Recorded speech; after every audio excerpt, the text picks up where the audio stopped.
post-Fed.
Excellencies, we are about to start. Please move to your seats. Dear colleagues, Excellencies, dear colleagues, we are about to start. Please move to your seats.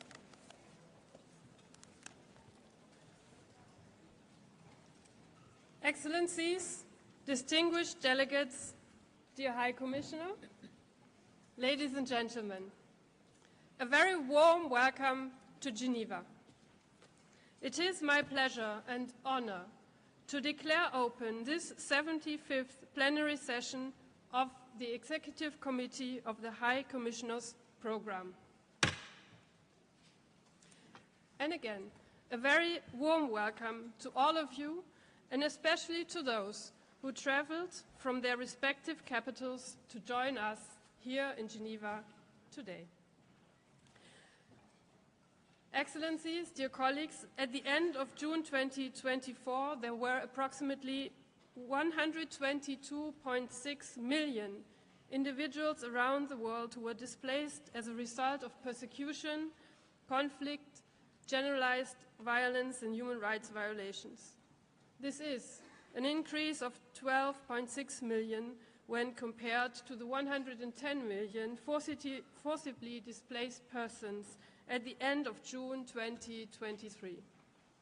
To put things into perspective, this is more than double the 59.5 million who were forcibly displaced a decade ago at the end of 2014.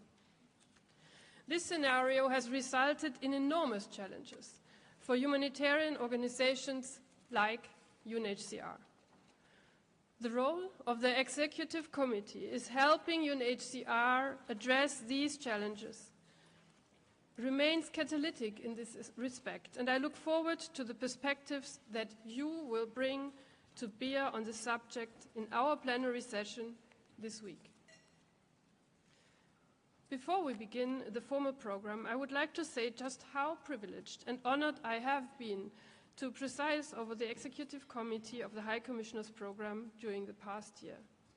I have had the opportunity to see up close the important work that UNHCR is doing, together with its committed partners, particularly during my field visit to Mauritania in May, but also in my capacity as IOM Council Chair to Ethiopia, Zimbabwe, and South Africa. In my visit with UNHCR in Mauritania, I was moved by the plight of the refugees and people on the move in this protected, often forgotten situation, and I was impressed by the government's inclusive response to the displacement situation in line with the objectives of the Global Compact on Refugees. Excellencies, distinguished delegates, I now invite the committee to consider the adoption of the agenda as contained in document A/AC.96/75/1. This year we will begin with the High Commissioner's opening statement under agenda item number 2. Elements of his statement were shared on October 3rd. Under agenda item 3, a high-level segment on statelessness will be held and the general debate will be launched. Agenda item number 4 will permit us to consider the work of Standing Committee over the past year in the areas of international protection, as well as program budgets, management, financial control, and administrative oversight. Under agenda item number 5, the committee will review reports relating to program and administrative oversight and evaluation. The Executive Committee will, under agenda item number 6, review the program budget for 2025 and will then consider a draft general decision on administrative, financial and program matters, including approval of the budget. Under agenda item number 7, the committee will be briefed on the global consultations with non-governmental organizations, and under agenda item number 8, the UNHCR Staff Council will make a statement. Agenda item number 9 concerns the program of work of the Standing Committee in 2025, including observer participation for the intersessional period of the 76th session. Under agenda item number 10, The committee will consider the draft provisional agenda for the 76th plenary session of the Executive Committee. And agenda item number 11. The Executive Committee will elect its officers to serve during the next intersessional period and until the end of the 76th session. Following the election, the chairperson-elect will be invited to make a brief statement to the committee. Following agenda item number 12, any other business, the last substantive item is agenda item number 13, the adoption of the report of this session. The 75th plenary session will then end with closing remarks by the High Commissioner and myself under agenda item number 14. Before commenting further organizational matters, may I consider that the provisional agenda can be adopted? It is so decided. I would now like to say a few words about the speaking arrangements. The list of speakers for the general debate, agenda item number 3, was opened on September 16th, and the provisional list was shared with delegations on October 10. Delegations have received an organizational note on speaking arrangements from the Secretariat, outlining the procedures for any amendments to the list of speakers, and are asked to follow them in order to facilitate the smooth running of the general debate.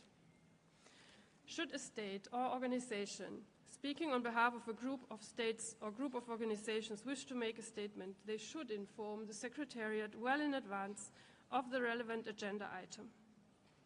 Delegations are asked to limit their statements to 5 minutes, including in the case of a country or organization representing a group of countries or organizations. I would like to appeal to everyone to keep their statements to the allotted time, to maintain a normal speed when making their statements, and to provide an advance copy to the Secretariat in order to facilitate interpretation. Finally, I would like to recall that we are here because of our common desire to help people who have been forced to flee their homes, and because of our shared humanitarian values. With this in mind, I would like to emphasize the purely and strictly humanitarian and non-political nature of our discussions this week. Excellencies, distinguished delegates, it now gives me great pleasure to invite the High Commissioner to address the committee.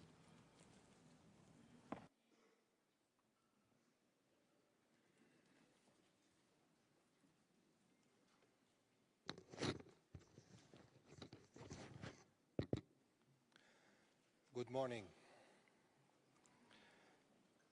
This has been a year of extremes, a year of contradictions, a year of loss and of grief, without doubt, as we continue to witness conflict, violence, and abuses that displace millions, fed by the belief, no, the terrible lie, that the path to peace is found through war. But also a year with at least some moments of hope. This summer, we had the privilege to applaud the best of the human spirit, embodied by the refugee athletes who competed in the Olympic and Paralympic Games in Paris. And tonight, we will honor Sister Rosita, this year's Nansen Global Laureate, along with the 4 regional award winners, Maimuna, Jin, Nada, and Dipti, 5 exceptional women who have decided that they simply will not give up. An inspiration to all of us, and a powerful reminder that humanity is not lost, even amidst the pain. And so, to open this session of the Executive Committee, allow me to share a few reflections as we take stock of the last 12 months, as we try to make sense of the present and look ahead to a future that seems more uncertain than ever. Madam Chair, dear Katarina, distinguished delegates, colleagues and friends, nowhere are that uncertainty and that anxiety more palpable at the moment than in Lebanon. I have just come back from a visit to the country and to Syria. At the risk of sounding obvious, let me stress that the overwhelming message from the people I met, many displaced and all impacted by war, is that they want peace, a ceasefire for Lebanon, but also, as is desperately needed in Gaza, a ceasefire that is sustained by a meaningful peace process, difficult as it may be.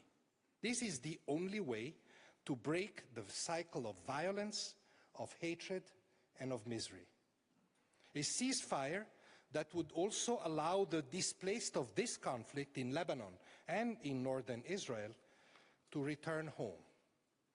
A ceasefire which would stem the tide to a major regional war with global implications. You will have seen the images and heard the numbers. Hundreds of thousands of displaced inside Lebanon, seeking reprieve from Israeli airstrikes. Once again, the distinction made between civilians and combatants has almost become meaningless. We are told that wars are becoming smarter, surely so in tactical ways and in sparing military assets, but surely not so in avoiding indiscriminate civilian casualties and causing destruction and displacement. Patterns of conflict that we witness also in Ukraine, Gaza, Sudan, Myanmar, with the adherence to international humanitarian law reduced to the faintest of fig leaves as clinics and schools are destroyed along with thousands of lives, including, in the case of Lebanon, lives of UNHCR colleagues. I want to honor again the memory of our two colleagues, Ali and Dina, as well as her son, Jad. And we think also of other organizations, especially UNRWA, where shockingly 226 colleagues have been killed. We cannot accept that the lives of humanitarians are dismissed as mere collateral damage, or worse, maligned as somehow culpable or complicit. If in the year in which we celebrate the 75th anniversary of the Geneva Conventions, we do not restore the collective commitment that protecting civilians is a legal obligation and uphold its related accountabilities, wars will grow even more murderous and devastating, adding significantly to forced displacement within and across borders.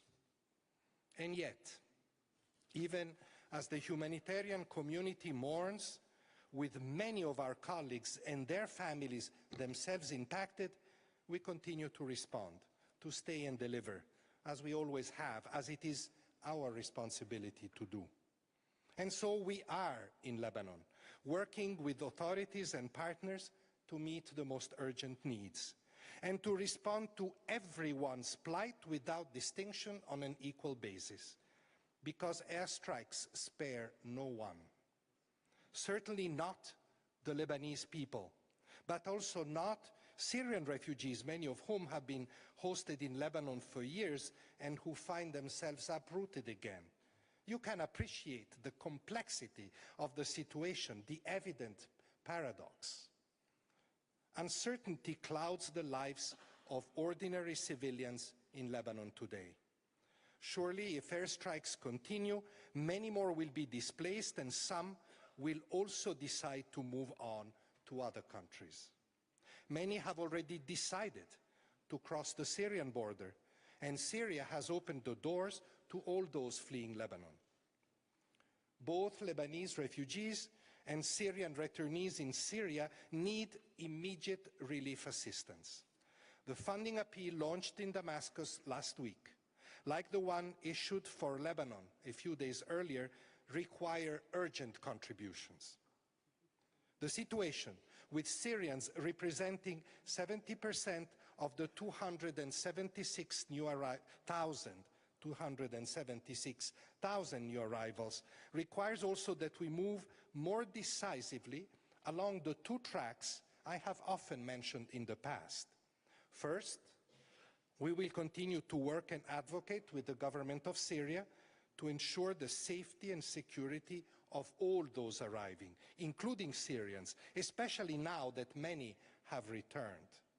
I discussed this matter in Damascus and trust that the government's stated commitments to effectiveness, transparency and rights regarding new arrivals will be upheld, as is currently happening at the border, and that UNHCR will continue to be able to monitor returns both at border crossings and in places of destination. Second, this influx occurs in a very fragile country, Syria, where the needs of the people are immense. I hope donors will help in supporting and stabilizing returns, recalling that Security Council Resolution 2254 allows for significant interventions, not only in the humanitarian sphere, but also in the early recovery space. Making progress on these two tracks is urgent because of the current emergency-driven return movement, but it can also provide useful elements to ongoing discussions on sustainable solutions for Syrian refugees. Madam Chair, against the backdrop of crisis in the Middle East, it would be easy, and perhaps it is tempting, to become cynical about multilateralism, to turn inwards.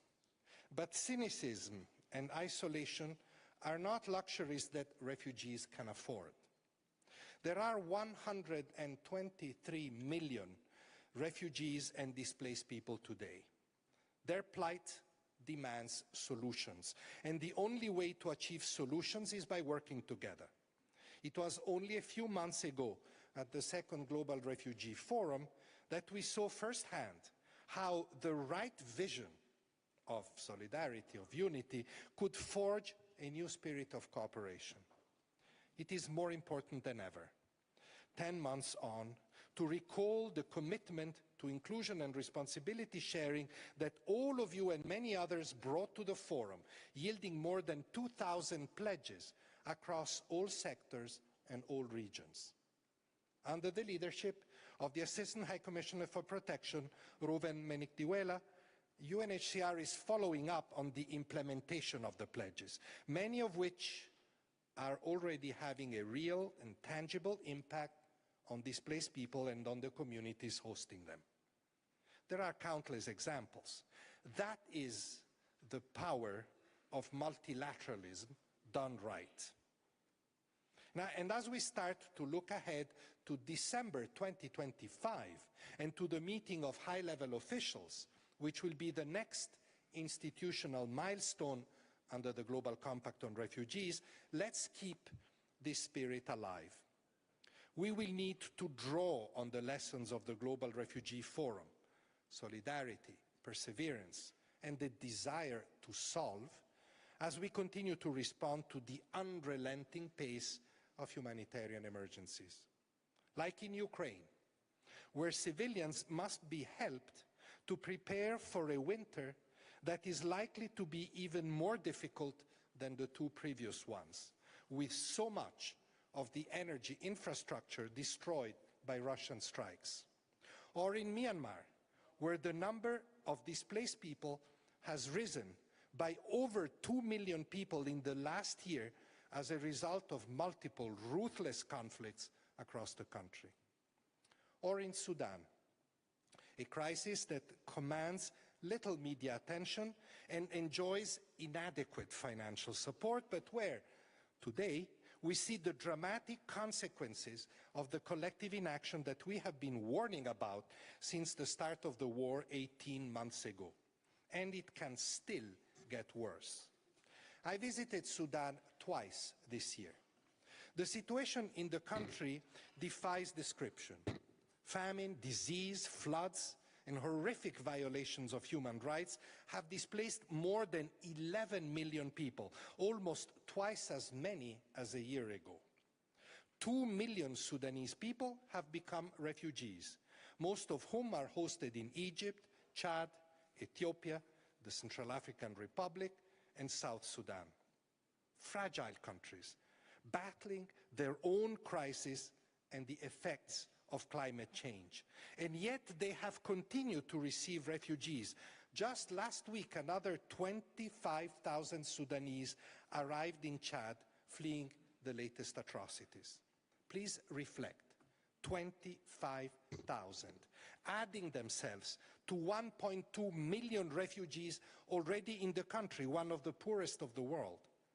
At a time when too many countries elsewhere choose to close their borders or use refugees as political pawns, we cannot take host countries' generosity for granted. We must drastically increase support to them. The Sudan Refugee Response Plan is only 27% funded.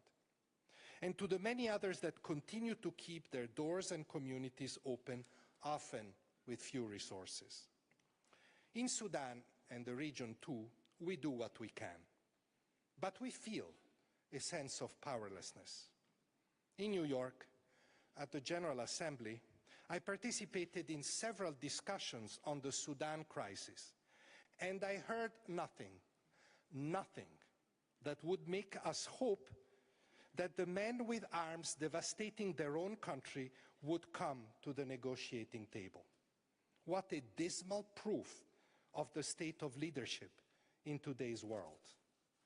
But I also heard that humanitarian assistance so desperately needed to at least mitigate the consequences of mediocre leadership is in short supply. No peace, little resources. Well, Madam Chair, in this lethal equation, something has got to give. Otherwise, nobody should be surprised if displacement keeps growing, in numbers but also in geographic spread. Because the reality is that without a sense of safety and stability, refugees will move on, something so many states are so worried about. Already we have seen the number of Sudanese refugees increase in Libya and in Uganda. Sudanese refugees are crossing the Mediterranean, some even the Channel. Madam Chair, given the number of emergencies, the peace deficit, and the distant prospects for achieving long-term solutions, the fact that most displacement is protracted in time should also come as no surprise. We must do much more to support long-term hosts. I went to Pakistan in July as an important example to bring attention to the situation in the country and to mobilize resources in support of the efforts of the government to maintain their traditional generous hospitality in spite of security and other concerns. I welcomed the pause of the illegal foreigners repatriation plan. We continue, in fact, to appeal to all states hosting Afghans not to push anyone back against their will. We will continue to work with Pakistan and Iran, both generous hosts of Afghan refugees for decades, to preserve the available protection space and find ways to mobilize additional support both for refugees and their hosts. Allow me to make an important argument, another important argument I made before. The constant escalation of crisis also means that UNHCR must work in difficult places and find ways to reach the most vulnerable. In Afghanistan, which I just mentioned, but also in many other countries where operating in highly politicized and often insecure environments presents particularly complex challenges. The first one is dealing with a wide cast of actors, formal and informal, who exercise control over territory. sometimes de facto authorities, or governments under sanctions, or other international pressures. The second one is access, as in Sudan or Myanmar. Cross-line or cross-border operations are particularly delicate, given that conditions on the ground shift quickly and unpredictably. A third issue relates to increasingly stringent oversight requirements demanded by some donor governments. I'm well aware of the geopolitical realities that UNHCR must navigate. I accept the scrutiny that comes with operating in those environments. And let me add that UNHCR is grateful for the support it receives and completely committed to transparency in all we do. But I would argue that in the context of no peace and little resources, which I have described, our presence in those difficult environments is not only necessary, but it must be strengthened. It is precisely because of the non-political nature of our work that we are able to be effective. We must retain the flexibility to adapt to changing realities on the ground so we can deliver on our mandate to protect and to solve. Madam Chair, not only has the scale of displacement emergencies increased exponentially in the last few years, we've had on average 40 emergencies every year in the last 3 years. But displacement flows have become more complex. Conflict, violence and persecution remain the main drivers. The effects of climate change, floods, drought, crop failures, extreme weather events have become displacement multipliers. Add the lack of economic opportunities and the reasons compelling people to move, often from the same areas or countries of origin, become difficult to disentangle. It is in those contexts that we speak of mixed flows, of refugees and migrants moving side by side along the same routes. Routes which, by the way, do not all lead to Europe or the US southern border. There are mixed flows to Southern Africa, to the Gulf, to Southeast Asia. These movements create challenges both for countries along the routes as well as for refugees and migrants themselves who face significant protection risks while on the move. You might then ask, what can be done? For a start, do not focus only on your borders. By the time refugees and migrants reach them, governments are under political pressure to make reactive decisions. Reflexively, they focus on controls, on stopping people from moving, on schemes to outsource, externalize, or even suspend asylum that breach their international legal obligations and, frankly, that are ineffective. Instead, look upstream. Look at the root causes in the countries of origin. Look at opportunities in countries of transit to access protection, including legal stay and regularization programs, which must be vastly expanded with the support of development partners. Create more legal pathways, resettlement or family reunification, among many others, so that fewer people embark on dangerous journeys. The Oficinas de Movilidad Segura, the safe mobility offices in the Americas, are an example of multi-purpose hubs where UNHCR and IOM, a key partner in this endeavor, work together to strengthen these pathways, pathways that complement the extraordinary inclusion and regularization efforts conducted by many countries in the region, such as Colombia, Ecuador, Brazil, Costa Rica, Mexico, to name a few. And when refugees and migrants do reach your borders, we will support you in developing lawful responses that meet the challenges of mixed movements. These include fair and fast asylum procedures that can quickly identify those in need of international protection, but that also provide for returning people to their countries safely and in dignity when they are found not to be in need of such protection. This shared responsibility can also effectively be carried out through regional cooperation mechanisms, provided they fully respect the right to seek territorial asylum.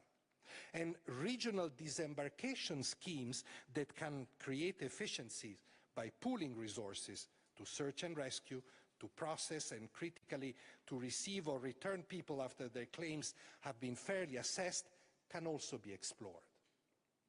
UNHCR stands ready to provide expert advice and play a monitoring role to ensure that such arrangements are lawful and feasible. Madam Chair, it is encouraging to see the conceptual shift towards route-based approaches being advanced in various regional instruments, from the Los Angeles Declaration on Migration and Protection to the European Union's Pact on Asylum and Migration. Of course, the true barometer of their effectiveness will be in how they're implemented. Irrespective of which model is used to operationalize route-based responses, significant support and investments will be required to build the capacity of host and transit countries and to ensure compliance with international legal obligations. That point is worth repeating.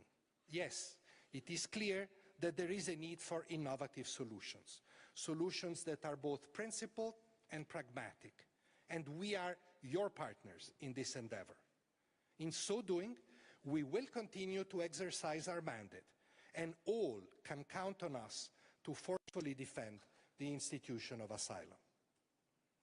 Madam Chair, while we strengthen our responses to refugee crisis, we cannot afford to lose sight of the situation in countries of origin. We must seek to address the root causes of displacement and work towards solutions, including for internally displaced people, whose number has doubled in the last decade, and many of whom will become refugees if they are not supported first within their country. In the last few years, there has been renewed attention on this issue, which we welcome, including through the Secretary General's Action Agenda on IDP Solutions, very deftly led by Robert Piper, the Special Advisor. Robert will surely share with you the conclusions of his work. Here, suffice it to say that we will continue to work with him and his team on developing a coherent UN system-wide response to solutions for internal displacement. UNHCR will strongly support the approaches and mechanisms to be put in place by the Secretary General in the next few weeks to pursue the objective of the action agenda once the Special Advisor's role comes to an end. And solutions remain equally crucial and difficult in refugee context. Close to 70% of all refugees are hosted in countries neighboring their own. Most refugees want to return to their countries voluntarily and in dignity when conditions allow. But remember that the key element in determining returns is the refugee assessment of those conditions. UNHCR will always inform them and share its own views, but the decision is theirs. That's what voluntariness is about. That does not mean that the situation in countries of origin will always be suitable for large-scale returns, but it does point to the need for flexibility and support when refugees decide to return, voluntarily, I stress again, and sometimes, unfortunately, under duress, in imperfect conditions. That is one lesson to be drawn from Burundi, or from South Sudan, or even Syria. Let us support those communities where people are returning so that returnees can regrow their roots, so that we can break the cycle of displacement. Finally, resettlement and complementary pathways form another important piece of this solutions puzzle. I'm proud to say that we aim to submit close to 200,000 refugees for resettlement this year, a record, and want to thank resettlement countries, the United States in particular, but also Australia, Canada, Germany, and others, for their solidarity and for helping us deliver on the objectives of the Global Compact on Refugees. Madam Chair, Flexibility must also be afforded to us when it comes to funding. As you know, our financial outlook, especially earlier in the year, was particularly bleak and contributed to a range of precautionary measures. A freeze was placed on expenditures across our activities. And although part of a larger realignment review, 1,000 positions were discontinued, 6% of all positions at UNHCR. These measures came on top of our usual efforts to prioritize our activities. We're now consolidating the various strands of the reform that we started several years ago: decentralization, systems modernization, partnerships with development and other actors, which will make us even more efficient. A reform that will enable us to deliver on the vision of the Global Compact on Refugees. I would like to acknowledge Deputy High Commissioner Kelly Clements for her role in steering UNHCR through this phase of our modernization, and for the collaborative manner in which these efforts were carried out, especially in the broader context of the UN system's reform initiatives. Thankfully, our funding situation for this year, while still well below the needs, has somehow improved, much of it, once again, due to the support from the United States, which year after year continues to provide the lion's share of UNHCR budget. Thank you, most sincerely. And let me also mention the other 4 top donors: Germany, the European Union, Sweden and Denmark, as well as those like the Republic of Korea, who substantially increased their contributions. But our $10.8 billion budget is still only 45% funded.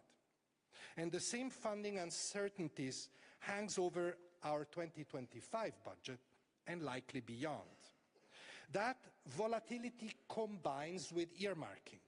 So far this year, only 14% of our funding is completely flexible, thanks to the usual champions: Sweden, Norway, Denmark, the Netherlands, and of course, many private donors with the support of national partners like España con ACNUR. This low percentage makes it difficult to respond with the required agility, especially as we are so dependent on a handful of donors, with no guarantee that current funding levels will be maintained. We cannot continue to operate like that, and neither can you. This approach is not sustainable. Madam Chair, let me therefore elaborate on sustainability, especially in the overall context I just described. A context where emergencies have increased exponentially, where in the absence of solutions, protracted crises last years, and where humanitarian funding has become inflexible and unpredictable and has not kept pace with needs, and frankly is unlikely to. This creates problems for everyone. First and foremost for displaced people and host communities whose needs are barely met and who live in constant uncertainty. Of course, by extension, this affects host countries, which from one year to the next cannot plan and respond appropriately because funding levels are so unpredictable. UNHCR and partners become stretched. As a result, we must make difficult decisions, often at the last minute, to maintain or suspend activities or to renew partnership agreements or not. This approach also puts donor partners under pressure, given the multiplication of humanitarian crises, which compete for funds with other domestic and international budgetary priorities. Sustainability is not a new concept. It was central to the Grand Bargain, to the New York Declaration on Refugees and Migrants, and of course to the Global Compact on Refugees, which all of you affirmed 6 years ago and subsequently reaffirmed in your pledges at 2 global refugee fora. The key question then is, how can we implement all those commitments? Let me be clear.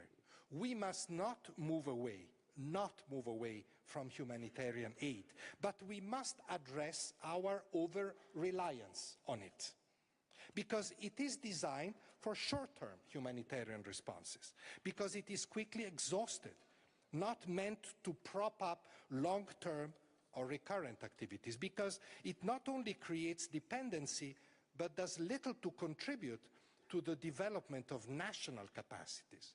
In fact, it can even result in undermining and weakening them. Think of schools funded by humanitarian budgets, which for many years were accessible to refugees only, or vocational training that excludes local community members.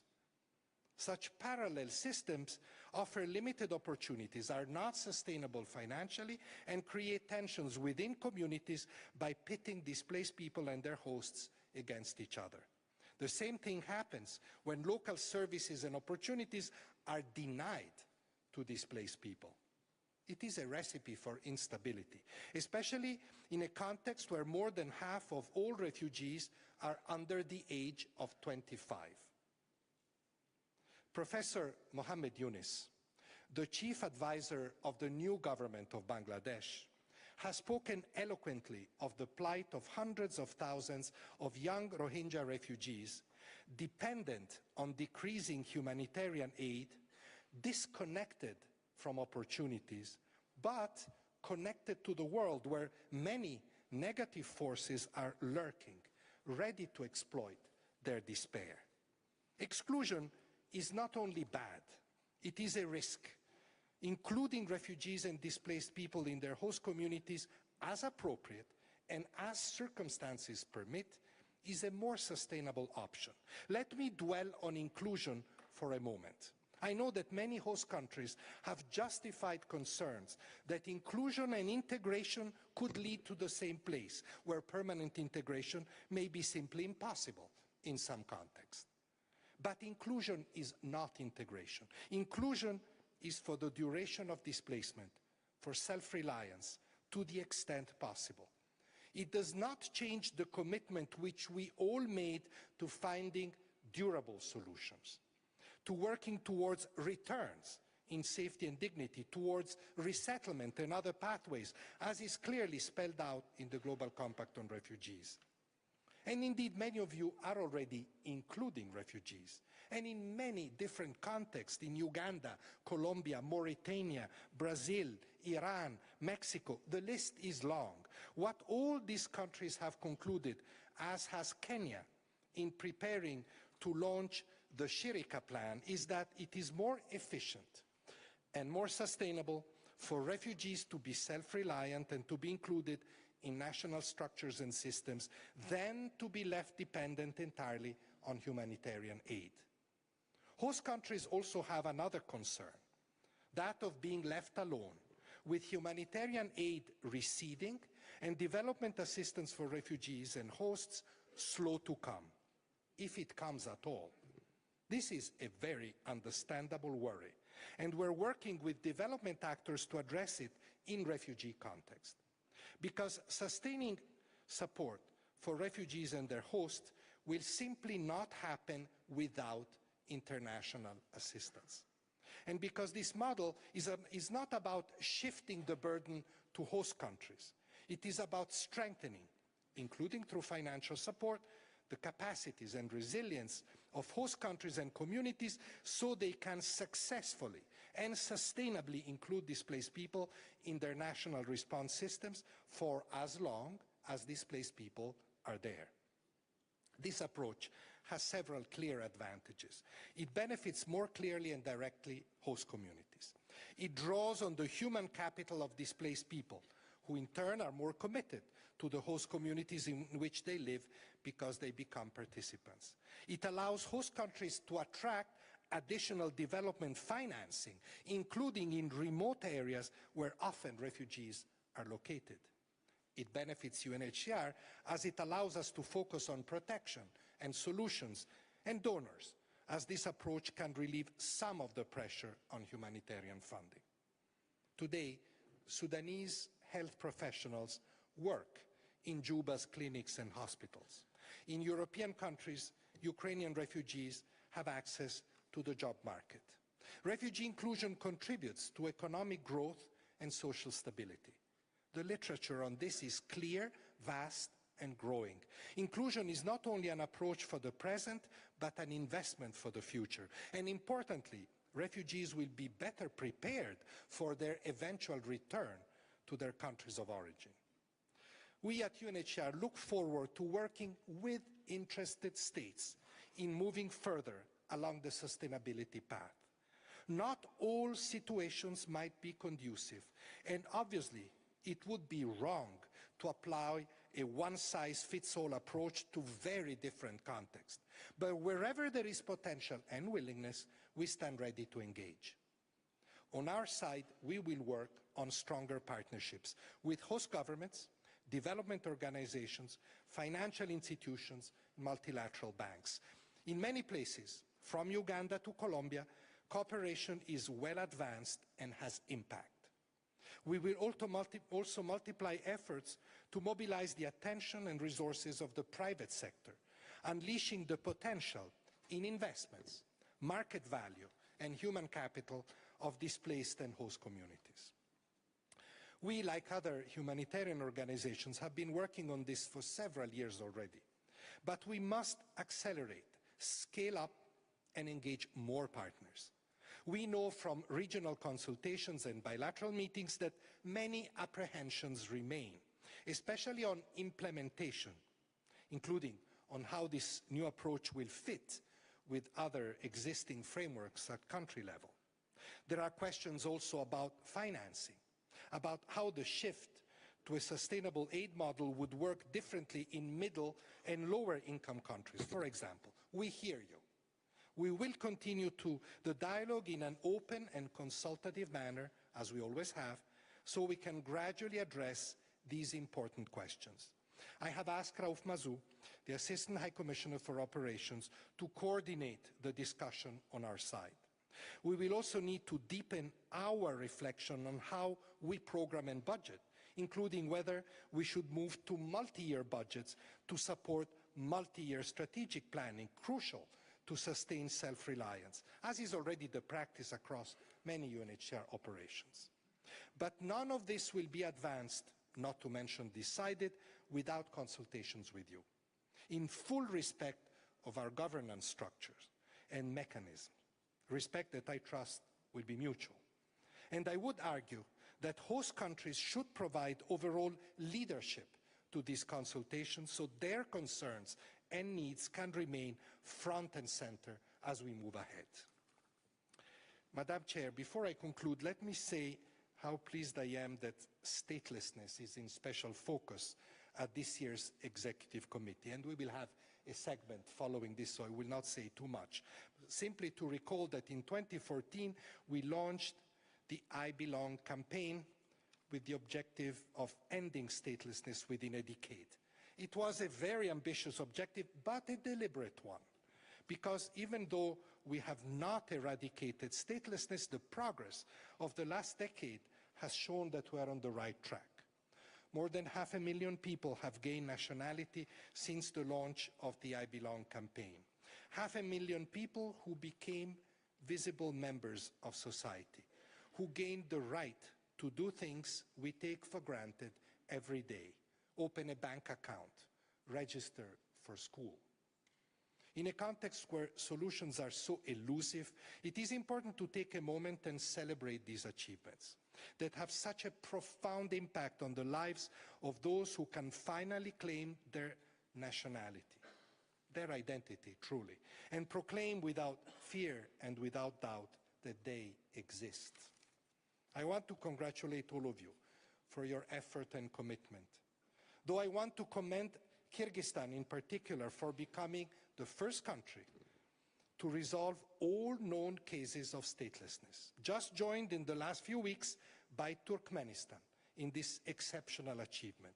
Really, well done to both countries. And well done to all stakeholders, regional bodies, civil society groups, stateless-led organizations, some represented here today, my own colleagues, and of course, stateless people themselves, for your contributions and for the collaborative manner in which progress was achieved. Of course, as we will also hear shortly, gaps still remain in legal frameworks, data, and solutions available. Our work is not done, and more on what comes next in a few moments. Madam Chair, distinguished delegates, colleagues and friends, in closing and as we look to the year ahead, let those words ring in our ears. Our work is not yet done. Next year, the year in which UNHCR will observe its 75th birthday, will certainly be another challenging year. I beg you all that we continue to work together and with humility to seize every opportunity to find solutions for refugees, to build on the promise of the Summit of the Future, to uphold, including in this meeting, please, the non-political character of humanitarian work. And as we do, let us please hold on to hope. The hope that peace will finally come to all those countries where it seems so distant, so impossible. Because, and I quote what Pope Francis said yesterday, war, I quote, is a defeat for everyone, especially for those who believe themselves invincible, unquote. Let us remind ourselves, wars too shall end. Thank you.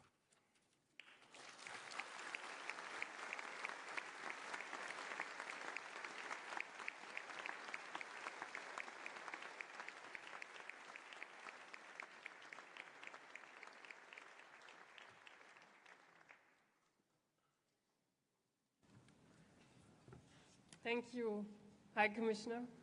Thank you for your speech, for your clear words, for your reflections. And you certainly gave us a lot to think about and to reflect upon in our general debate, which indeed will be launched following the high-level segment on statelessness. So thank you very much again. Excellencies, distinguished delegates, let us proceed with agenda item number 3, starting with a high-level segment on statelessness. It is now my pleasure to invite you to watch a short video on the I Belong campaign. Since the campaign's launch a decade ago, through the combined efforts of countries, organizations, and statelessness individuals, the international community has made significant progress in ending statelessness. Please excuse my voice. Many have embarked on the journey towards nationality and have successfully gained citizenship.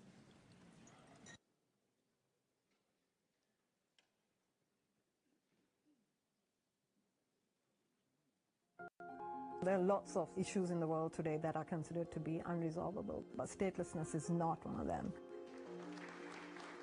It was a small but significant ceremony, a gathering of 6 countries newly signed on to the conventions that establish rules preventing statelessness. So the idea behind the I Belong campaign was to shine a light on this global problem so that collectively we could better understand what needed to be done to address it. Sin estos documentos no somos nadie. No circula en el mundo. Просто си фантон, не postojiš država. I felt discriminated. Sabu naona sasa uko Mpemba, you are not given opportunities. In the last decade, over 500,000 people have got citizenship. 20 to 30 countries have brought in new laws or policies to identify and protect stateless people.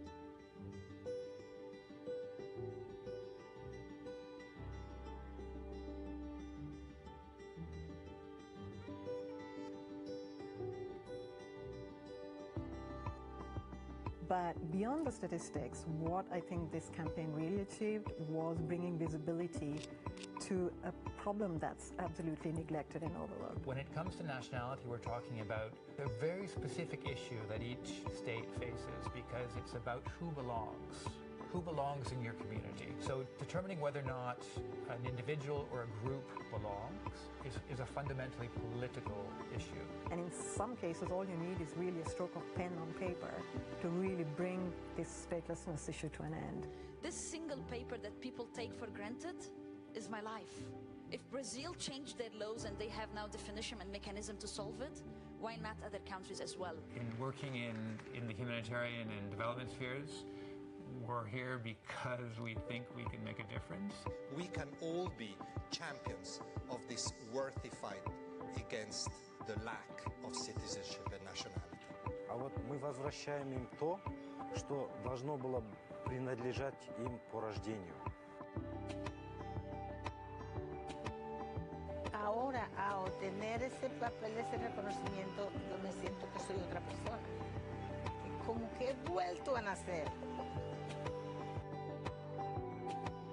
The I Belong campaign was great because it started something, it started a process. But we need to continue with that. This is my life dream coming true. Now, the real work will start. Statelessness really is a resolvable issue. All it needs is for all the key decision makers to get together and say, yes, we can address it.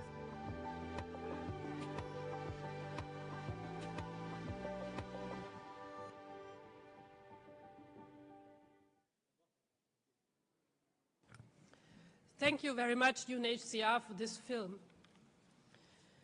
It really reminds us that statelessness is indeed solvable.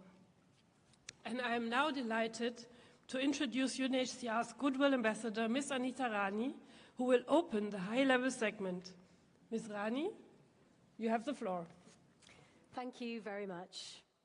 Excellencies, distinguished delegates, honoured guests, a very good morning to all of you.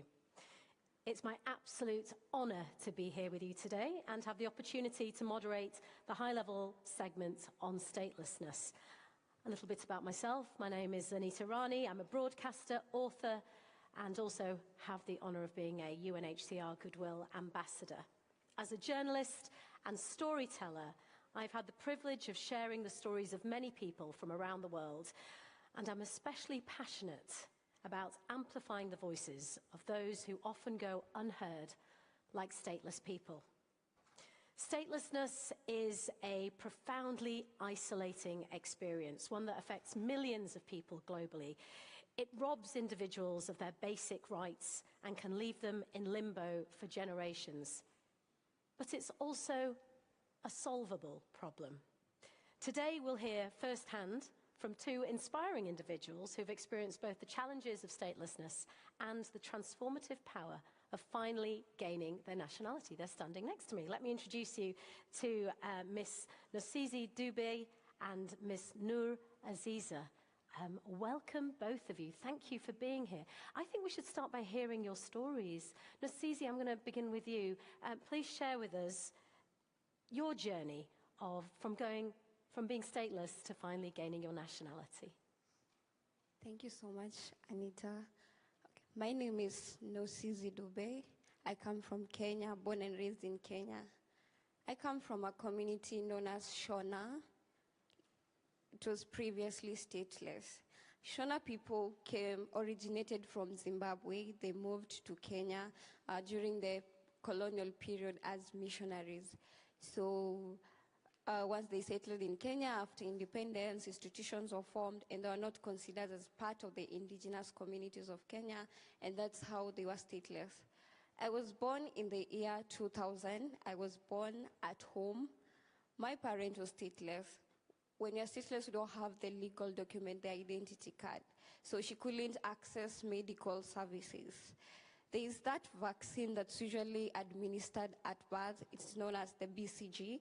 In Kenya, it's usually given on the left hand. It leaves a small mark. Actually, that's part of the identification of Kenyans. I didn't get the chance to receive it because my parents could not give birth at me at home, at the hospital. In the year 2013, I was in Class 7 in primary school.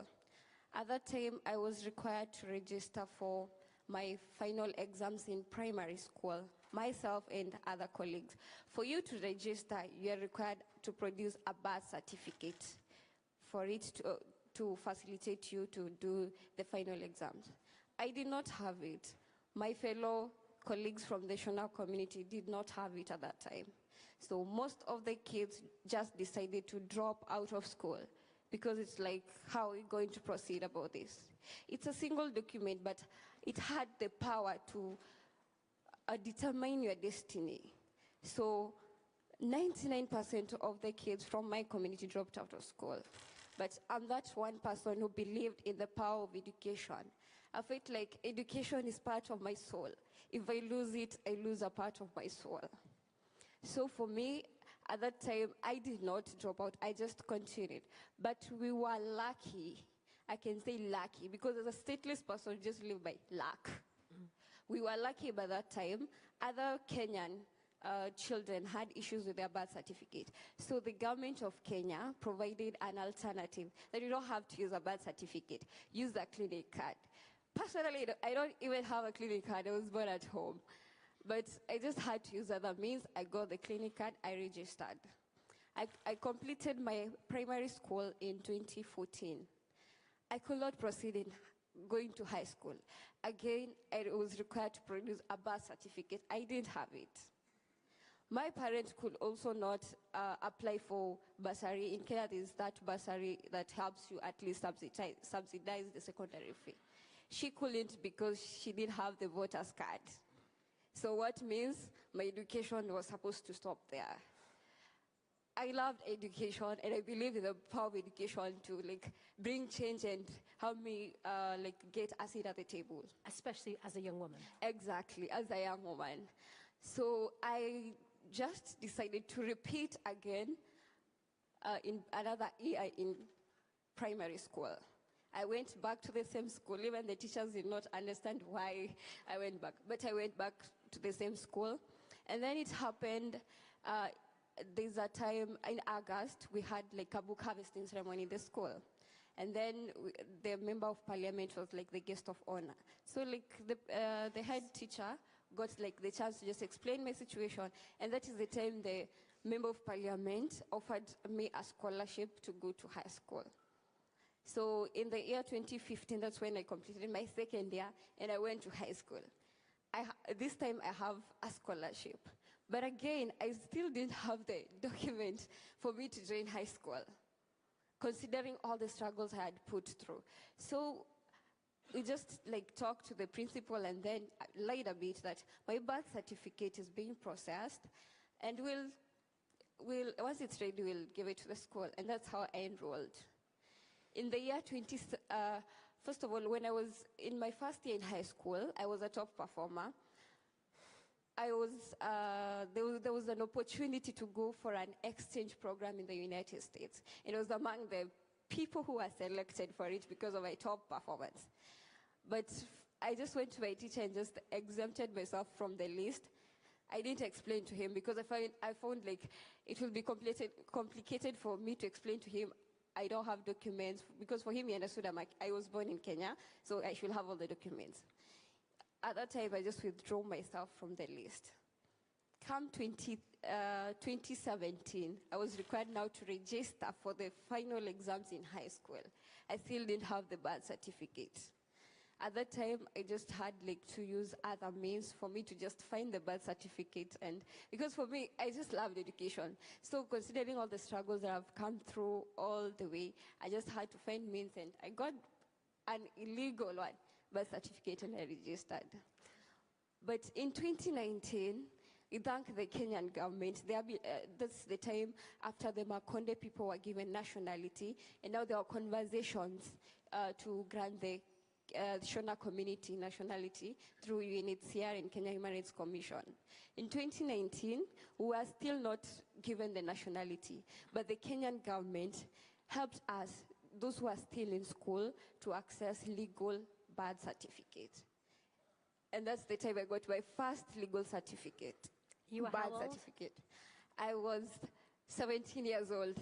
That's the first time I got my birth certificate. So in 2020, after a lot of advocacy and a lot of goodwill by the Kenyan government, the Shona people were granted nationality on 12 December 2020. How did that feel?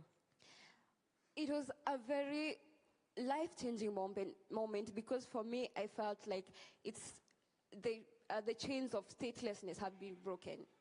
Because I felt like I'm included in the world where I can fully participate, I can fully engage without like feeling limited. Because all the struggles I've gone through because of limitations of birth certificate in my young age, it was a very delightful moment for me and for my fellow community people. Nosizi, thank you for sharing that story with you. I'm going to come back to you. I just want to share with everybody that Nosizi has actually now graduated with a degree in economics. So huge congratulations. You're incredible. It's a remarkable story, and it shows your strength of character and your tenacity and what you've had to do to get to where you are to be standing here. But it shouldn't have been that way. It should not have been that difficult for you. Nur, I'd like you to do the same, please, if you would, because you actually started life as a refugee before you gained a nationality. So tell us your story. Yeah, thank you so much for the very gracious introduction. I'm so inspired by your story. So I was born as a stateless person in Rakhine State, in Arakan, Burma, Myanmar. And my 4 older siblings, my 2 parents, my mum and my dad, we had to flee in the 90s, where there were violence against the Rohingya. We had to flee due to several reasons, and one of them was being stateless, being undocumented, and not having any legal protection in our own country. So we fled, and we ended up in Malaysia, in Sabah, a very small island. And I was so happy to hear the HC speak about host communities and the importance of inclusion, which I'll touch base a little bit later. So let's talk about why Rohingya remains stateless until today and why I was born as a stateless person.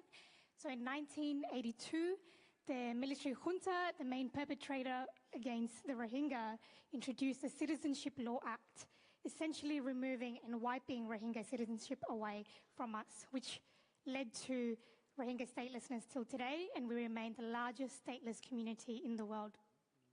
It's also important and essential to remember that prior to 1982, exclusionary practices and laws were already in place in Rakhine State to make sure that Rohingya was seen as outsiders, to ensure that Rohingya was seen as migrants to a homeland that's been ours for many, many generations, a homeland where our great-great-grandparents built our homes and our mosques and our villages. So that groundwork was already in place to ensure that they received domestic support when the 1982 Citizenship Law Act was already in place. So that made us stateless. We ended up in Malaysia. How did you get to Malaysia? Tell us a bit. How old were you? I was just a baby when I ended up in Malaysia. I lived there for the first 8 years and a half of my life. And this was your whole family that went, you travelled and you became refugees the minute you landed? So we became refugees the minute we ended up in Malaysia. We walked through the Southeast Asian jungles. We took every boat possible. We relied on the generosity of host communities, and we were constantly living in fear in Malaysia. There were always police railing out refugees in the region, and I spent a very long time hiding. My mother, a very intelligent Rohingya woman, ensured that we all had different hiding spots. She drilled that into us. Her hiding spot was in the wardrobe. My hiding spot was in the jungles of Sabah.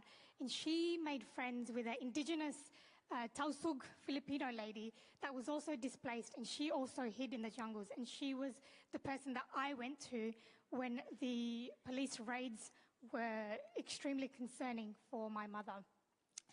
And back to your question on how I retained citizenship was in 2003, the Australian government granted my family and I asylum, and today I hold an Australian passport, which I'm very grateful for, but my people and I still remain non-citizens of our ancestral homeland. So it's a conflicted space that you're in, because now your whole life's work is advocacy for this, isn't it? Absolutely, and I'll touch base on that a little bit later after we hear from the incredible Nosizi. Well, actually, Nosizi, I want you to share with everybody what you've got in your hand and tell us why you've brought it on stage and what it means to you. Okay. With me, I have my passport, and I'd like to thank the Kenyan government because they were really on the forefront to help me get this passport that enabled me to be here. But it's not just a passport. This is a life-changing document because it means I have the power and the freedom to live up to my potential, to not limited to access any opportunity that comes my way. With this document, it gives me the feeling of being included in a society, being visible. You know, when you're stateless, you're just like, you live in the shadows. You can't participate actively in the society in terms of education, in terms of work, in terms of even access to medical care. So for me, this one is like my life. Let me say it, yeah. Wonderful. Absolutely. And Noor, what did gaining a nationality mean to you and your family? Yeah, so we were able to resettle in Australia, and then I had access to education. I graduated with my bachelor and my master's from the University of Sydney. I was able to access services such as healthcare and so on. But besides the access to healthcare and services, when I retrieved my Australian citizenship and passport, it was actually the first time I actually felt like a human with dignity and care. And because of the ongoing Rohingya displacement, we've had a mass displacement of Rohingya in Thailand, Malaysia, and Indonesia recently. And I was able to co-found a refugee-led, Rohingya-led, and women-led organization called Rohingya Maya Final Collaborative Network. Maya Final just means women in our language, and this is a way for us to work on cultural erasure, ensuring that our language is always there and not forgotten. So we are a women-led, Rohingya-led organization comprising of 8 Rohingya women. Out of the 2.8 million Rohingya worldwide, where we've been completely dispersed, there are more Rohingya outside of Burma than inside. Only 1% of the 2.8 million Rohingya hold a passport, and I'm part of that 1%. So we feel extremely privileged, but also needed to amplify the voices of our people that do not have the legal protection that we do. And both of you have just done that, and I'm very inspired by both of you, but incredibly proud of the two of you. Also very hopeful that 2 such remarkable young women have been able to speak on this platform. So can we just give Noor and Nasizi a round of applause? It takes great courage to speak. Thank you. Trying to get you to take a seat. Very powerful stories, I think you'll agree with me. Now, both of you, your experiences remind us not only of the human impact of statelessness, but also the hope that comes with achieving recognition and belonging. We are about to move on to our first panel discussion. If you just give me one moment, I'm going to remove this microphone. Thank you.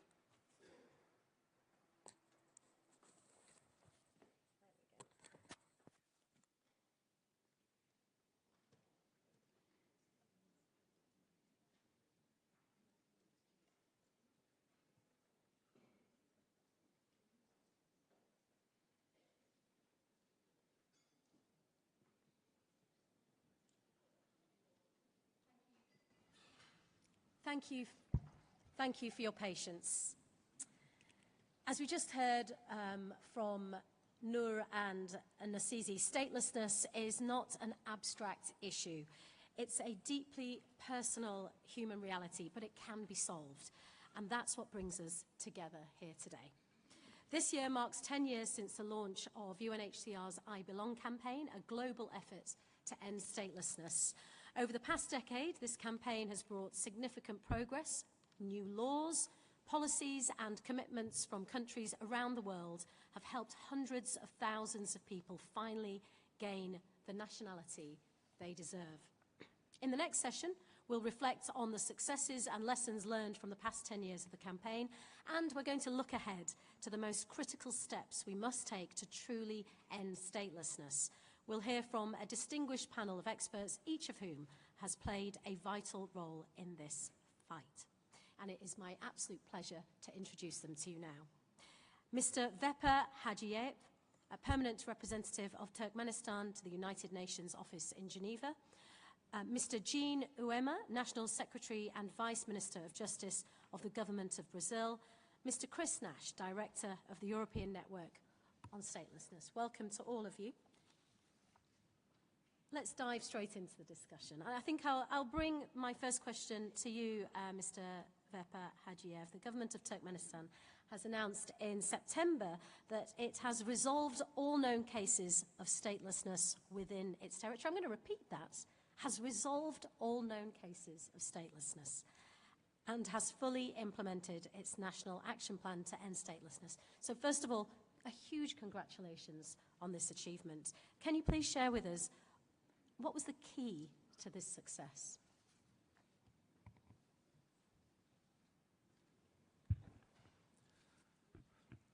Thank you very much.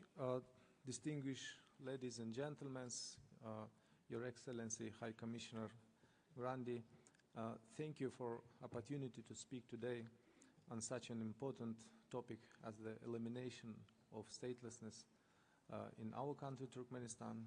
We are honored to share the key factors that have allowed us to achieve this significant milestone. First and foremost, Turkmenistan access is due to its unwavering commitment to international standards in the field of human rights and statelessness, as well as our firm adherence to the Sustainable Development Goals, SDGs. In particular, in principle of leaving no one behind has been at the core of our efforts. These initiatives, launched by the national leader of Turkmen people and continued by the President of Turkmenistan, have played an important role in this process. These efforts are aimed at creating a just and equitable society for all, regardless of migration status. Turkmenistan is an active participant in key international conventions, such as the 1954 Convention relating to the status of stateless persons and the 1961 Convention on the reduction of statelessness. This commitment has been reflected in our national legislation, which aligns with international standards and ensures the protection of fundamental rights for all individuals, including stateless persons. One of the key steps has been the integration of citizenship principles into broader national development strategies, in line with our long-term sustainable development plans. Through legislative reforms, Turkmenistan guarantees citizenship to any child born on its territory who would otherwise be stateless. This is an important element in preventing new cases of statelessness, as well as in ensuring equal rights for women and men regarding their acquisition, change, or retention of citizenship, regardless of marital status or the citizenship of a spouse. As you rightly mentioned, the successful implementation of the National Action Plan to end statelessness for 2019-2024 has been made possible through close cooperation with international organizations, particularly the Office of the United Nations High Commissioner for Refugees.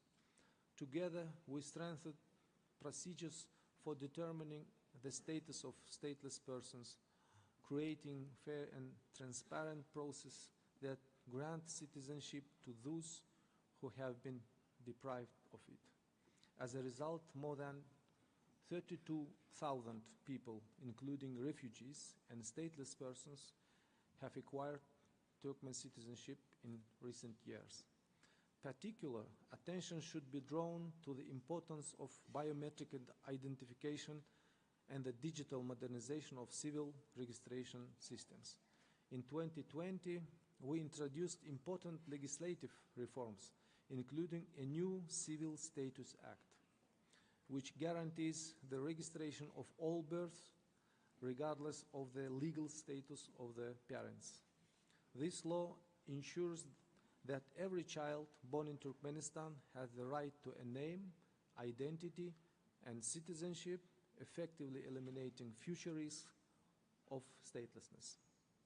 In conclusion, I would like to emphasize that our success has been achieved through a combination, a strong political will, legislative reforms, international cooperation, and the active modernization of identification and registration systems.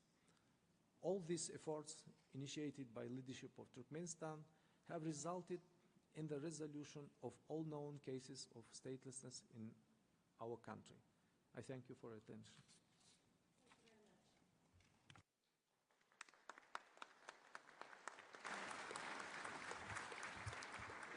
Thank you, Mr. Hajiev.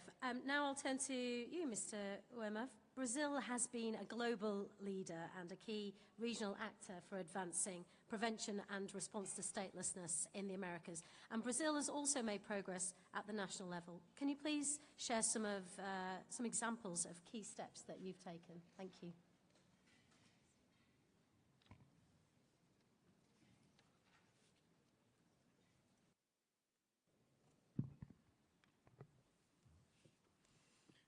Good morning.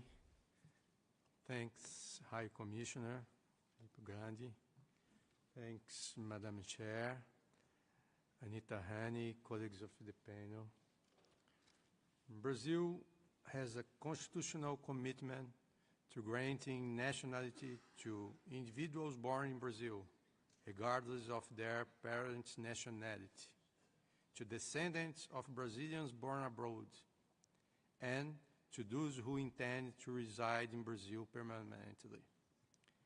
This generous decision by the Brazilian Constituent Power in 1988, further refined by two subsequent constitutional amendments, is our first step in preventing and combating statelessness. As we consider the right to nationality a fundamental right inherent to human beings and an essential condition for the possession and the exercise of human rights, like Nur Aziza and Noiza Dub said for us. We believe that the right to nationality is an inherent prerogative of every human being, which must be guaranteed to those within the territories of nation-states.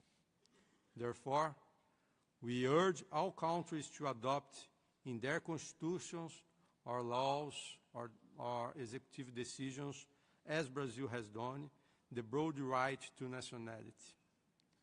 Brazil also is proud to be one of the few countries that have acceded to both the 1954 and 1961 Conventions on Statelessness, respectively in 1996 and 2007. In 2017, Brazil underwent a relevant transformation with the adoption of a new migration law. The law represented a concrete answer to the Global Action Plan to End Statelessness, which had set out the commitment to grant protection status to stateless migrants and facilitate their naturalization. For the first time, our legislation included an entire section dedicated to the protection of stateless persons and the reduction of statelessness. Its main innovation was the creation of a statelessness determination procedure in force since 2018. This procedure is now accessible online through a platform called Cisa Patridia. While the person waits for the request to be analyzed, she or he receives a residence permit. Recognized stateless persons will qualify for naturalization through a simplified procedure after only 2 years of residence.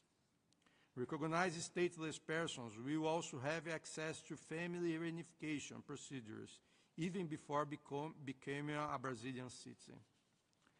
Among them, the first to be naturalized as Brazilian citizen were the activista Maha Mamo and her sister. It's a great honor to acknowledge the presence of Maha Mamo with yours here today.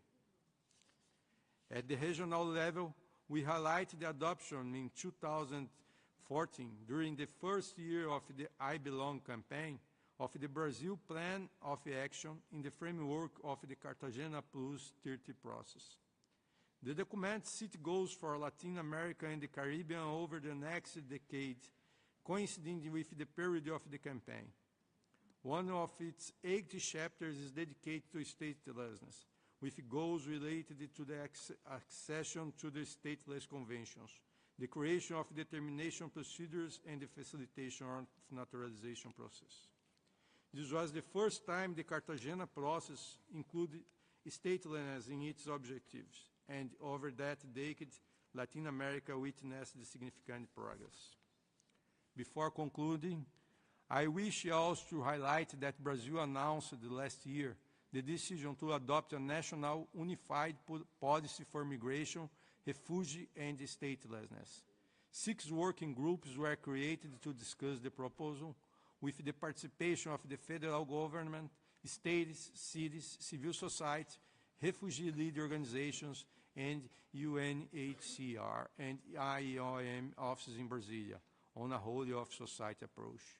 We believe this new law will further strengthen the significant progress we have already made. The creation of the new global alliance to end statelessness is also an opportunity to renew our national efforts towards what is left to accomplish. Thank you.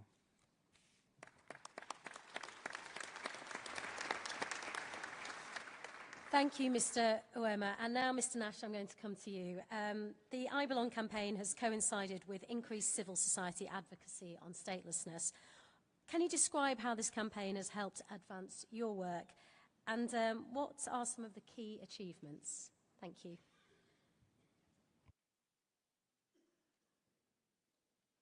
Thanks, Anita.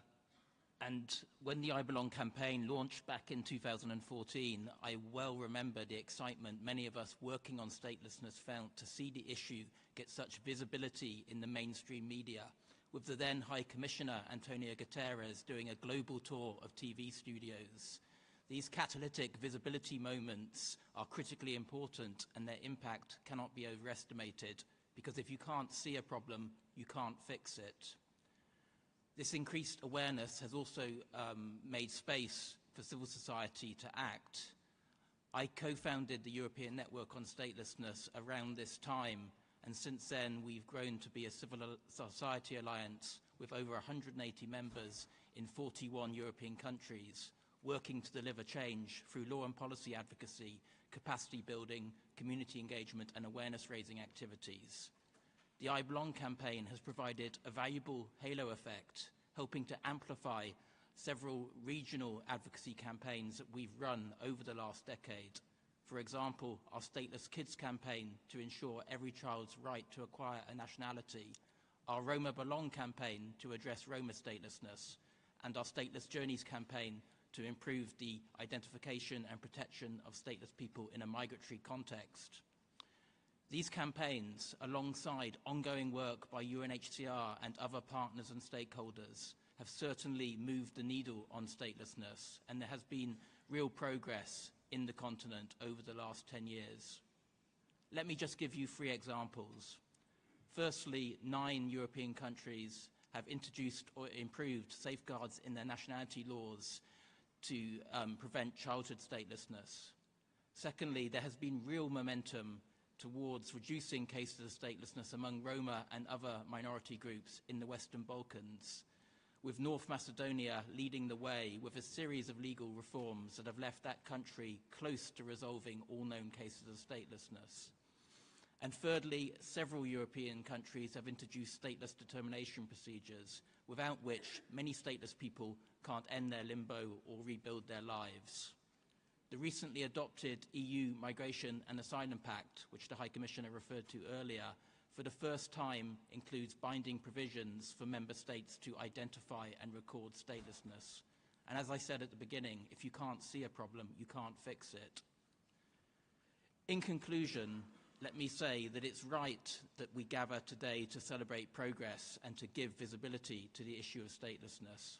But equally, we need to be candid in recognizing that we still have a long way to go to end statelessness, either in Europe or globally. We therefore need to redouble our efforts and to use today's gathering as a platform to unlock much-needed resourcing and action to address statelessness. In particular, it would be incumbent on UNHCR to continue to show leadership and to increase rather than decrease its resourcing and prioritization on the issue.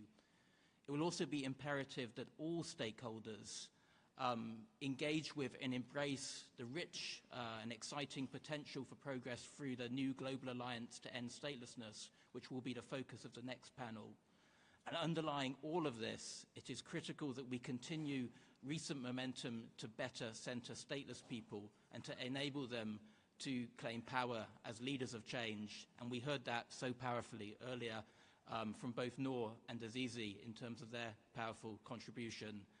I will leave it there. Thanks, Anita.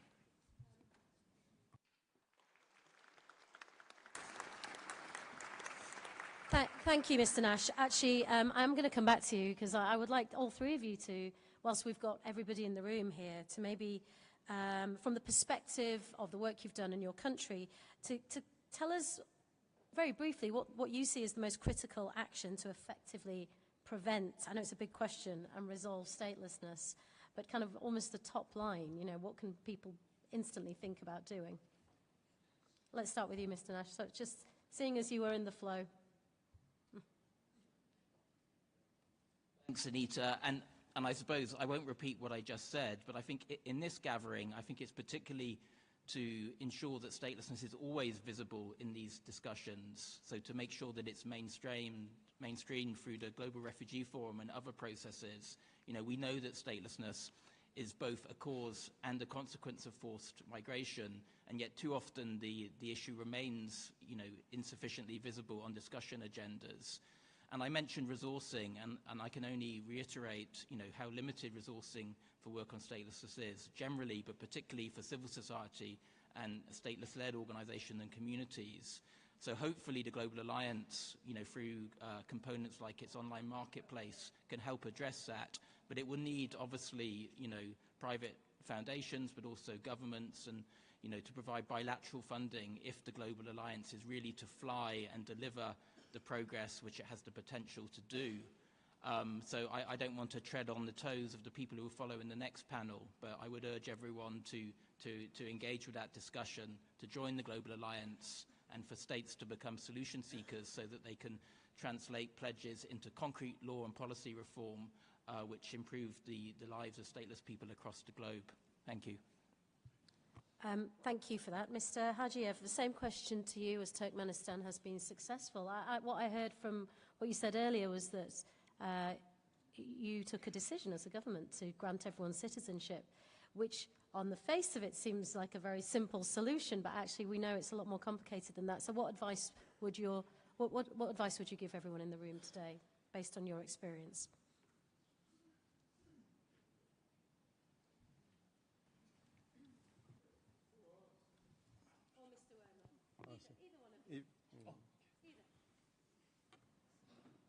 It doesn't matter, either one of you. It's the same question to both of you, so Mr. Uema, why not? Thank you. Thank you. For us, the most important was to regulate and create a mechanism to recognize stateless people. Also, granting naturalization within a small period of time is a very relevant for whole process. And you think use solo, the naturalization by use solo, or the recognized nationality by use solo, or to all people who born in the territory of the states, is a very important political. Making way for a speedier integration process is very important too. Thank you.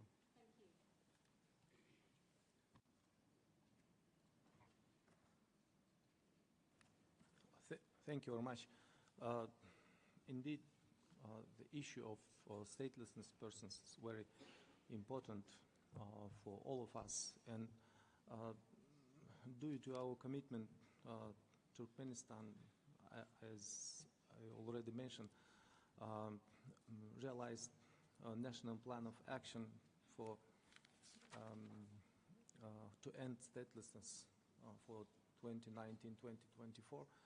I think the world society need to work more active and more comprehensive for endless of statelessness, because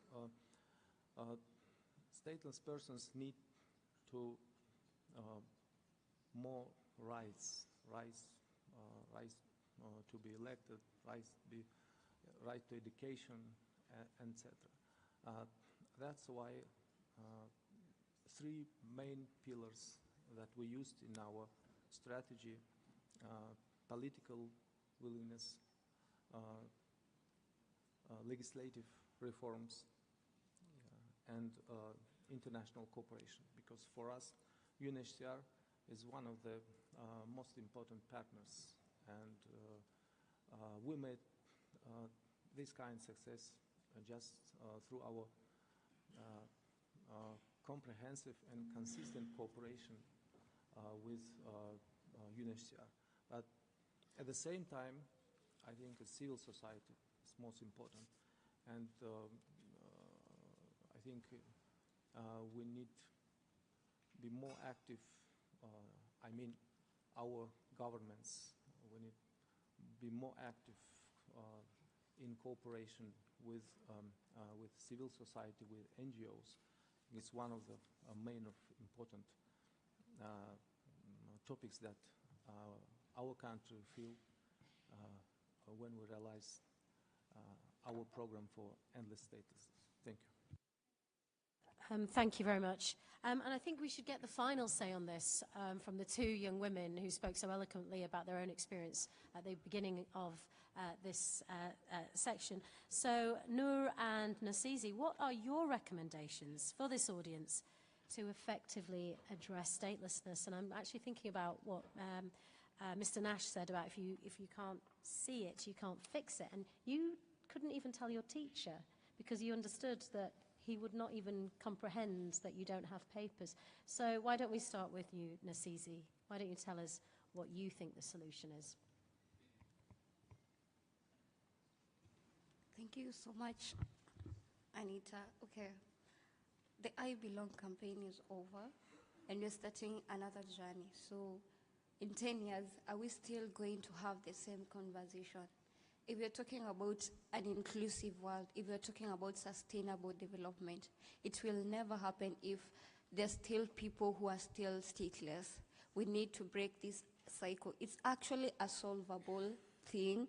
It requires collective efforts from different organizations, from the affected persons, and from different governments. So my recommendation is for us to work collectively to address statelessness, because it's actually solvable. Yes. Thank you. And Nur? I wish I had the answer to this. Can you hear me? Oh, perfect. I wish I had the answer to this, but I can speak on the issues of Rohingya in Malaysia because I have lived refugee experience, and I did visit my community just a couple of months ago that are currently living in extremely dire conditions in Malaysia itself. So, as you know, Malaysia is not a convention, part of the 1951 Refugee Convention, and without documentation that leads to a cycle of violence for Rohingya. In Malaysia, when I visited, I spoke to the women, and they spoke about how the lack of documentation doesn't allow for their children to attend schooling, and if the children cannot go to school, then the parents cannot go to work, and it becomes an ongoing cycle. So I guess the key to this is the need for protection for Rohingya that are already displaced in the region, and being stateless has become a key barrier for Rohingya to strive in host communities. And I myself didn't have any schooling for the first 8.5 years of my life until I went to Australia, and this cycle of poverty is only going to continue if we don't protect Rohingya that are already displaced in the region. I'd like to thank you both, Nur and Nasizi, for travelling quite a long way, both of you, from Australia, and for the first time for you, Nosizi, out of Africa, to come and address the delegation here today. Thank you. What your thoughts and what you've had to say has been invaluable. I'm sure everyone has paid a lot of attention to what you've had to say, and also thank you to my panel as well. Thank you very much. It's now my great honour to introduce the world-renowned soprano, Ms. Barbara Hendricks, UNHCR's only honorary lifetime Goodwill Ambassador, who's been a timeless advocate for refugees and stateless persons for nearly 40 years. I'm not trying to date her at all there. In 2009, she was the founding chairman of the board and is still an active member of Sweden for UNHCR, one of the UNHCR's most successful national partners for fundraising. Ms. Hendricks has used her voice to shine a light on those who are often unseen. Today, she will share her personal reflections on the I Belong campaign. Ms. Hendricks, the floor is yours.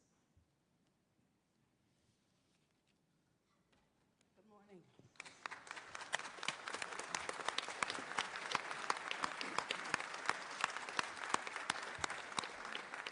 Thank you, Anita. Excellencies, distinguished delegates, ladies and gentlemen, and Filippo. Imagine you have no legal identity documents, no legal residence. Your children could not be registered at birth, so they can't go to school or have health care. You can't work legally, and you are afraid at every moment to be arrested because you are unable to prove your identity.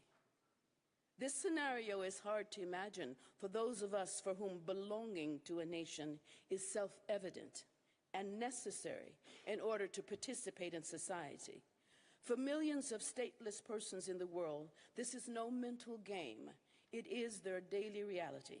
They are alive, yet they don't belong anywhere.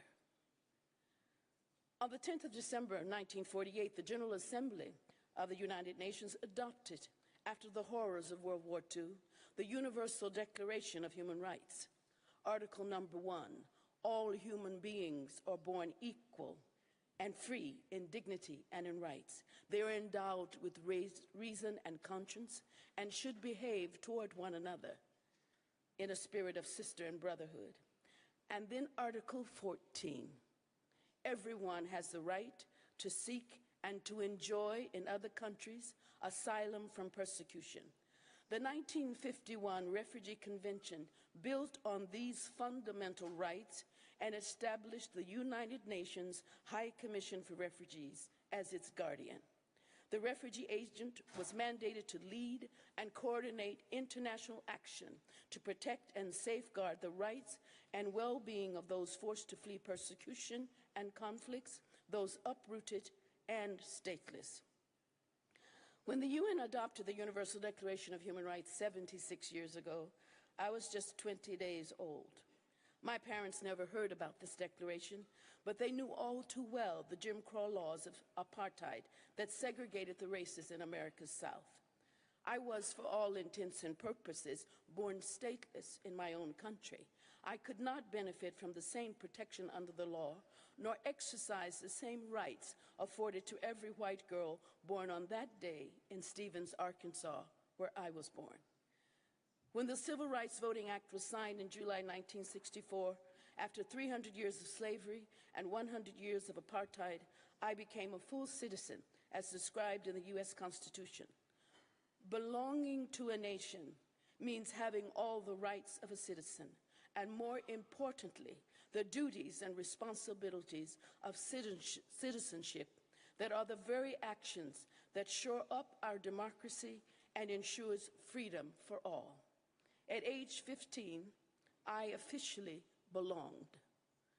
When the UNHCR invited me to become one of its first Goodwill Ambassadors in 1986, I saw it as an opportunity to put into action on a wider scale my sincere belief that my inner peace and peace in the world must be founded on the principles of human rights. During these nearly 40 years, I have drawn much inspiration from my dedicated UNHCR colleagues in the field who devote their lives every day. Some have even lost their lives doing invaluable work for the refugee cause.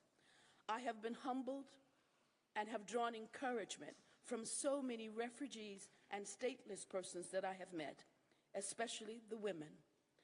When I am feeling my most discouraged, I need only to think of them.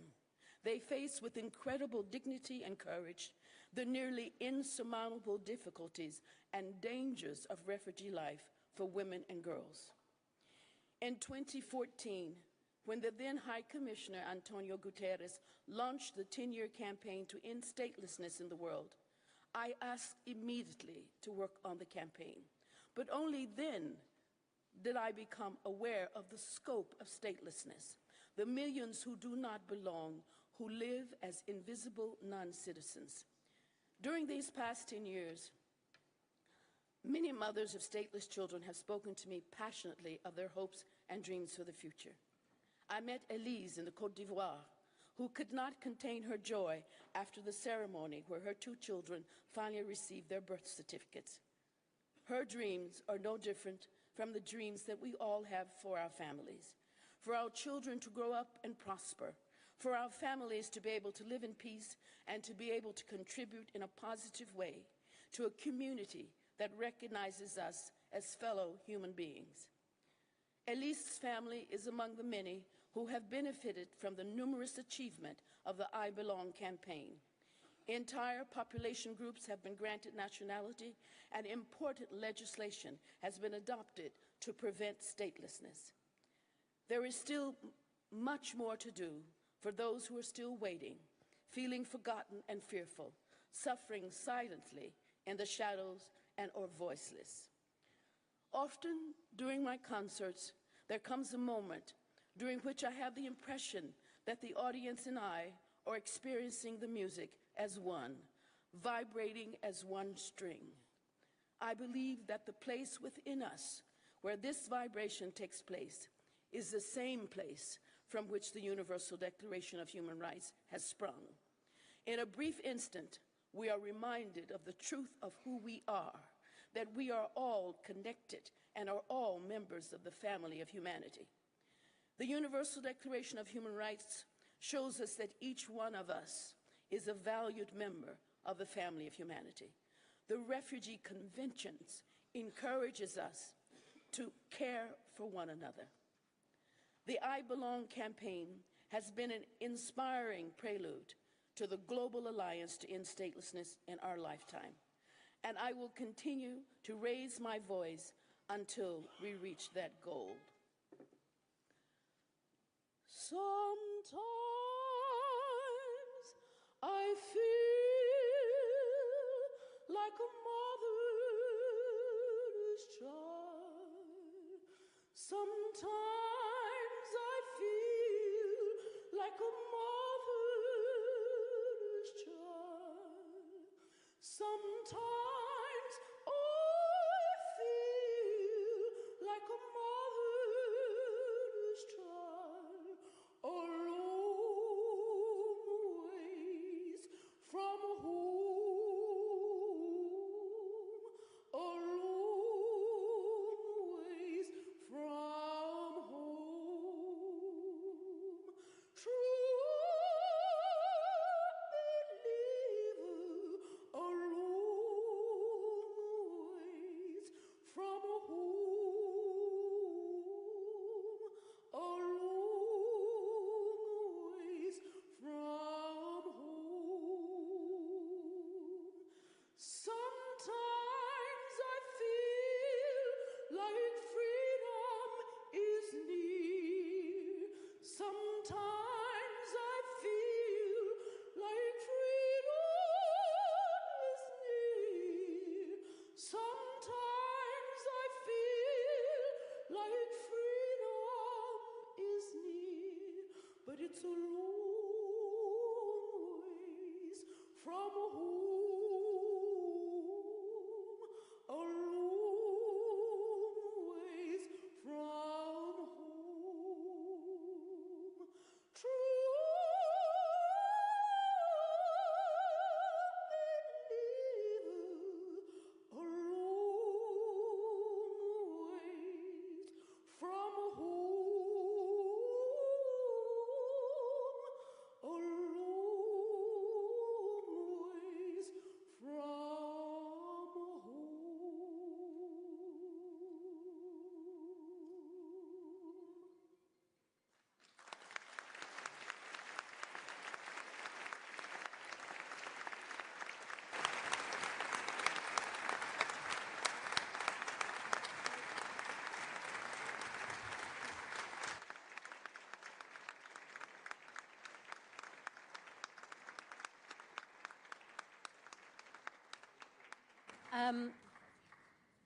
Incredible. Ms. Barbara Hendricks using her voice to say some incredibly powerful words, but also using the universal language of song that just created pin-drop silence in this room and affected us all on a very basic human level. So thank you so much, Barbara. Once again, thank you to my panel. To discuss the progress that has been made through the past 10 years on the I Belong campaign. The campaign has shown us that with political will and coordinated action, we can achieve real life-changing results in the fight against statelessness. The I Belong campaign may be concluding, but our work is far from finished. In fact, we're at a pivotal moment. Today, I'm honoured to help introduce the Global Alliance to End Statelessness, a new multi-stakeholder initiative that brings together governments, civil society, international organisations and stateless communities in a collective push to finally eradicate statelessness. Before we begin our panel discussion on this, we'll hear from some of the key actors involved in the Global Alliance who will share their reflections on why this initiative is so important and why we must all come together to join it. Let's take a moment to watch this video.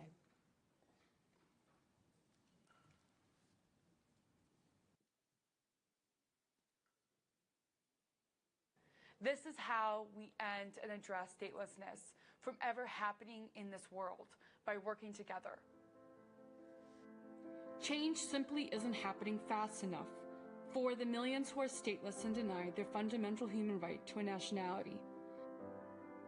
But united, we have the power to accelerate known solutions that will eradicate statelessness once and for all. But it will take a whole of society approach, a coming together like never before, a global alliance to end statelessness.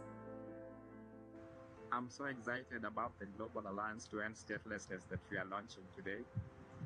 I believe it's a powerful way of working together to accelerate change, because together, our collective action propels effective solutions to wipe out statelessness.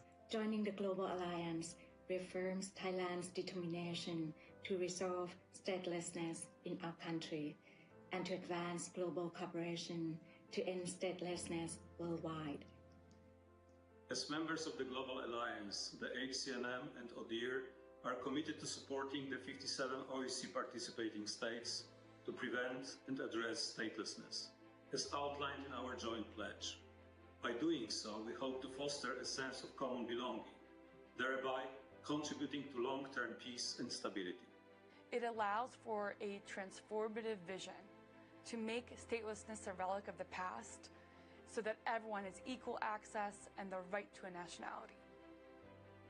This is about rolling up our sleeves and getting things done, side by side by side, supporting legal reforms to ensure everyone enjoys the right to a nationality and that statelessness is prevented from ever happening again. Initiatives to raise awareness and promote inclusion. Advocacy to drive policy changes and international support. We must act now. Because at heart, this is about people and the fact that everyone deserves to enjoy the fundamental human right to a nationality without discrimination. Join us now at statelessnessalliance.org.